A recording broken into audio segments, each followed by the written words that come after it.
Wow. All right, we're doing Massing at Sullust. Yeah. And here is the home one, You can put three. the Imperial Star They're Destroyer. home with a bunch of raiders. Yeah. You're not But I'm thinking The I'm thinking MC-30. You want one of those. You want The one, Raider. of the other Star Destroyers. And our Then you want Rogues and Villains expansion pack.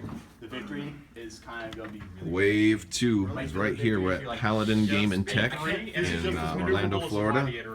Getting ready to kick off a tournament, and we'll see how it goes. Oh my gosh, guys. So at the end of the day, I flew 3 victories and 3 Vic 1s and some a couple of TIE Fighter, 4 ties, 2 interceptors, and Screed. And I ended up, I did not win.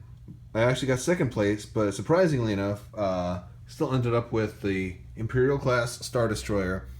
The winner was, he wanted the home one, and I got really, really lucky, because this is amazing. And it was very close, too. I actually lost my last match, but it was a close, it was only by like 20 points or so. Alright. We're trying to do this one-handed, because I want to do it live. Okay, and just for reference, like, here's a Vic next to this thing. Now it's in the box. You can see the height. The Vic's a little higher up right now. But yeah, when it's inside of the box. What am I doing? I can just open it up. Let's just get it out of the box right now. Oh my god. Okay. Boom. Wow. Hey, let's try it like this. Alright. This is the Imperial class Star Destroyer next to the Victory. They're on the. See, I've seen some pictures before, but they, they're at different heights. So here, they're both on the ground, not on the ground, on my table. And you can really see, what they look like. Oh my gosh, I'm gonna make some decorations. I'm gonna fan them out. Hold on. Look at that. Look at that. That's like the crest of how big this thing is. It's got all of my other ships right next to it. Alright, so a look at the underside, which you can't see from the box, as we've got our hangar bay that we've seen already. I mean, it's just as much detail as you expect. So this is just the model I'm looking at here. It's so big. Let me compare it to the Raider. Let's hold this next to X-Wing's Imperial Raider. Now it's dark. Yeah, it's not as big as the Raider. About half as big as the Raider. I'm not going to pull that thing out right now, but not that big. That would be more like probably almost Super Star Destroyer size. Now let's look at what is in the box. Before I show you what's in the box, I've got this on a stand now. If I go side by side, you can see that it sits up higher than the Vic, and then the top down with it higher. It's not going to make it, it's going to make it look a little bigger because it's like an inch taller. But golly, it's super. All right, get my camera steady here. All right, so here's what we got in the box.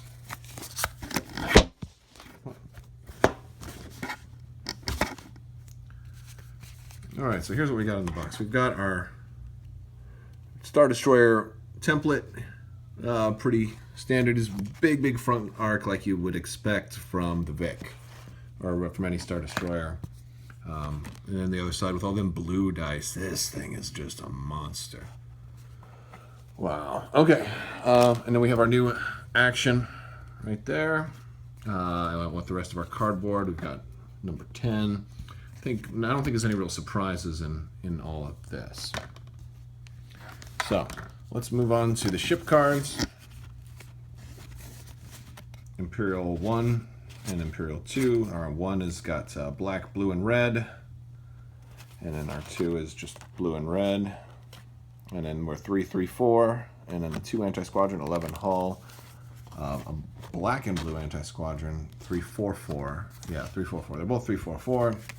Here's the upgrades that they both get. You're at 120 and 110 points each. But that's all been previewed already.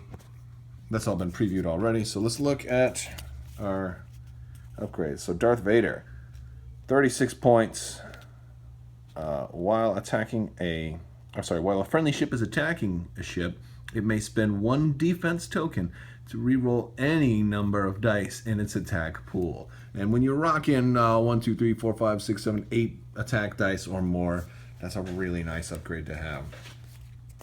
Captain Nida. At the start of the first round, you may replace one of your defense tokens with an evade defense token. That's really good if you want to stay at long range. Could you imagine that on a Star Destroyer? Oh man, insanity. All right, Wing Commander. I don't know if I've seen this guy. I don't remember what's been spoiled and what hasn't been spoiled, so I'm just going to go through everything. Before you reveal a command, you may change that command to a squadron command. Really good, especially for late game. I always tend to plan, I play a lot of Imperials. I always plan my squadron commands for like maybe turn 3 or 4. But like towards the end of the game, you don't know how many squadrons are going to be alive or whatever. So like after turn 1, and you're trying to set that turn 4 thing, it's hard to predict. So cool. When you reveal a command, you may change that command to an engineering command. Oh. Before you reveal a command. Yeah, same thing. So, all right, and there's 2 of those. That's probably even better. That's what you can do. Because I like to take engineering every time, and this way I don't have to. I'll always have engineering as availability. It's fantastic. Tactical expert. Before you reveal a command, you may change that command to a. Oh, these are all right. There's one of these for everything. Same thing for attack. Okay. At the start of the command phase, this is support officer. At the start of the command phase, you may discard this card to discard all of your command dials. Discard this card to discard all of your command dials. I don't even know. What? At the start of the command phase. If you discard a dial, like do you just... All right, I don't even know how this is supposed to work out. At the start, to discard this card to discard all of your command dials. So what? You don't have any command anymore, or I don't know if this applies to just the ones that you have set for this turn, and you get to go to the next one down, or how this actually works. This is my first time seeing it, so unless it's been spoiled already, my brain's fried. I just got done with a huge tournament today, so. All right, we'll have to go back to that one. If you know how it works, leave me a thing in the comments, or how do you think it works? Ruthless Strategists. After attacking a squadron, you may deal 1 damage to a friendly squadron engaged with the defender. Okay, well, so you hurt your own ship. If you do, the defender suffers 1 damage. Oh, this sounds like Vader from X-Wing. So you can hurt one of your own squadrons to cause somebody else to take a damage. This is good against a named guy who maybe braced your attack or scattered. Something like that. Not bad. And that's every time. Oh, so yeah. So also like if you get like 4 ships in your front arc, right, and you're like, all right, anti-squadron, boom, boom, boom. You can do this, for every time. So like, all right, so 1 TIE fighter you can sack it and do like 3 more damage. Very cool. You don't even. Oh wow. Okay, redundant shields modification. At the start of the status phase, you may recover 1 shield. That is great. Automatic 1 shield back. That combined, if you don't have to take engineering every turn, you really wouldn't need to take engineering. That's pretty beefy. Phylon Q7 tractor beams. This costs 6. Wow. When you activate, you may exhaust this card to choose 1 enemy ship of your size, class, or smaller at distance 1 through 5. That ship must spend a nav token or reduce its speed by 1 to a minimum of 1. All right, this one was spoiled. What I'm curious of is these are 2 different upgrade types, but they both say modification, and I'm getting confused. I'm getting this and X-Wing crossed right now. I don't know if I've seen anything that says modification before. So does this mean that you can, like, modification, what does modification mean as it applies to Armada? It's probably in the rules, I guess. I don't know. I gotta look it up. Boosted comms. Squadron. When you do a squadron action, you can activate a friendly squadrons at close to long range instead of close to medium. Not bad. Better late game than early, but not bad. No. Slaved turrets modification: you cannot attack more than once per round. Okay, that's while attacking a ship. Add 1 red dice to your attack pool. Oh. While attacking a ship, so it doesn't work against squadrons. So this is basically saying I'm not going to get any side shots or whatever. I'm going to go. I guess this is a good idea if you're going to go slow and you're going to stay at range 3. This almost seems like it might be better for like a Nebulon or something who could then have a 4 frontal attack, right? Nebulon B. Heavy turbo laser turrets. While attacking, the brace defense effect cannot reduce damage total by more than 1 unless it is the only defense token spent by the defender during the attack. So if you brace, you have to take it all to that size. You can't redirect or evade or anything like that.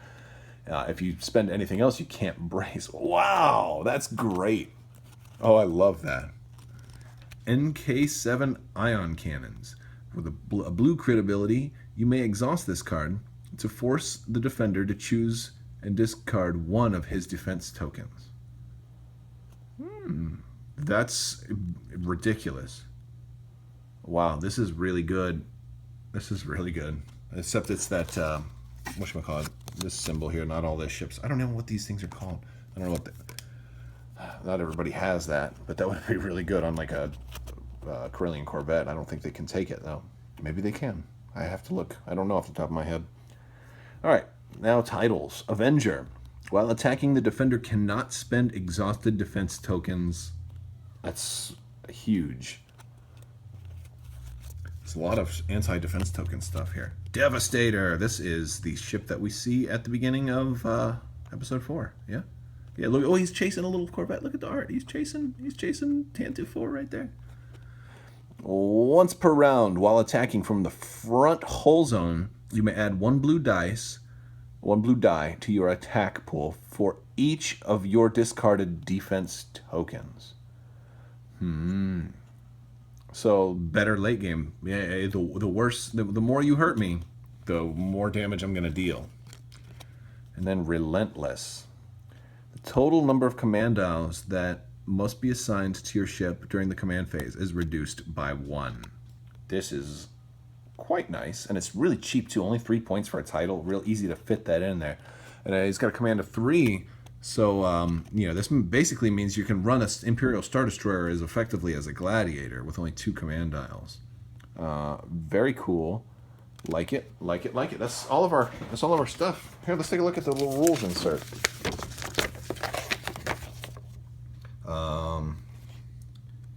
Imperial class. Oh, it's too bright. There we go. Imperial class Star Destroyer expansion pack adds a powerful warship to the Imperial fleet with several new options for Star Wars Armada. If you want to read the rest of that, you can pause it right now. Okay. Let's see. Rules. Well, we got some rule stuff on the back. Okay, let's look at this. I don't know if this has been spoiled yet. Whoa. The Imperial class Star Destroyer introduces a new size and class and new defense token.